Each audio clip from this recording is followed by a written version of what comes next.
దోమలు వివిధ రకాల వ్యాధులను వ్యాప్తి చేస్తూ లక్షలాది మంది ప్రాణాలను హరిస్తున్నాయి. అవి ఎక్కడో ఒక చోట కాకుండా ప్రతి ప్రదేశంలోనూ ఉంటూ మనుషుల రక్తాన్ని పీలుస్తున్నాయి. అయితే ఇకపై దోమలు మన దరి చేరాలన్నా మన రక్తం తాగాలన్నా భయపడేలా శాస్త్రవేత్తలు ఒక సరికొత్త అస్త్రాన్ని అభివృద్ధి చేశారు. మలేరియా దోమలకు మన రక్తంతోనే చెక్ పెట్టే ఒక విధానాన్ని కనుగొన్నారు. మలేరియా వ్యాధికి కారణమైన దోమలకు మనుషుల రక్తాన్ని విషంగా మార్చే విషయంలో వారు ముందడుగు వేశారు. నోటిసినోన్ అనే ఔషధాన్ని మన రక్తంలోకి ఎక్కించడం ద్వారా రక్తం దోమలకు విషంగా మారుతుందని ఒక అధ్యయనంలో వెల్లడైంది.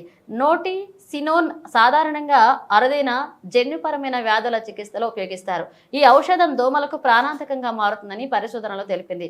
ఈ ఔషధాన్ని వాడుతున్న రోగులపై జరిపిన పరిశోధనలో ఆసక్తికరమైన విషయాలు వెలువడయ్యాయి.